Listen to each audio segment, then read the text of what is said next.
ಸಿನಿಮಾಗಳ next project ಏನಾದರೂ plan?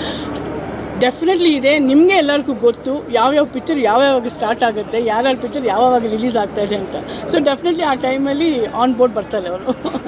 ಕೆಲವೊಂದು ಕಡೆ 6-7 ತಿಂಗಳಿಂದ ಒಳ್ಳೆ ಸಿನಿಮಾಗಳಿಲ್ಲ, ಇಂಡಸ್ಟ್ರಿ ಗೆಲ್ತಾ ಇಲ್ಲ ಅನ್ನೊಂದು ಕೊರಗಿತ್ತು ಮೇಡಮ್.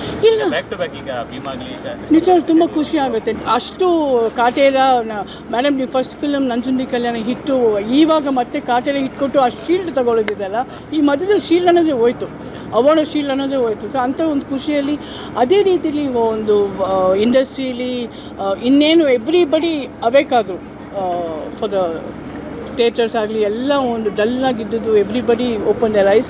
ಅದು ಕಂಟಿನ್ಯೂ ಆಗ್ತಾಯಿದೆ ಫ್ರಮ್ ಈಗ ಭೀಮಾ ಆಗಲಿ ಇಲ್ಲ ಗಣೇಶ್ ಅವರು ಕೃಷ್ಣ ಪ್ರಣಾಮ ಆಗಲಿ. ಸೋ ಹ್ಯಾಪಿ ಆಗ್ತದೆ. ಈಗ ಮತ್ತೆ ಎಲ್ಲ ಕನ್ನಡ ಜನ ನಿಜವಾಗ್ಲೂ ನಿಮಗೆ ಥ್ಯಾಂಕ್ಸ್ ಹೇಳಬೇಕು. ನೀವೆಲ್ಲರೂ ಬಂದು ಮತ್ತೆ ಕನ್ನಡ ಇಂಡಸ್ಟ್ರಿನ ಪ್ರೋತ್ಸಾಹ ಕೊಟ್ಟು you are making it big. ಸ್ವಾದಿಷ್ಟತೆಯ ಸ್ವಾದ, ತಾಜಾತನದ ಆಹ್ಲಾದ, ಉತ್ತಮ ಆರೋಗ್ಯ ಮತ್ತು ಹೆಚ್ಚಿನ ರೋಗ ನಿರೋಧಕ ಶಕ್ತಿಯ ವೃದ್ಧಿಗೆ ಈಗ ನಿಮಗೆ ಸಿಗುತ್ತಿದೆ ಉತ್ತಮ ಗುಣಮಟ್ಟದ ಪೌಷ್ಟಿಕಾಂಶ Shri Vaidik millet health mix. ಇದು ಸಿರಿಧಾನ್ಯಗಳ ಸಂಪತ್ತು.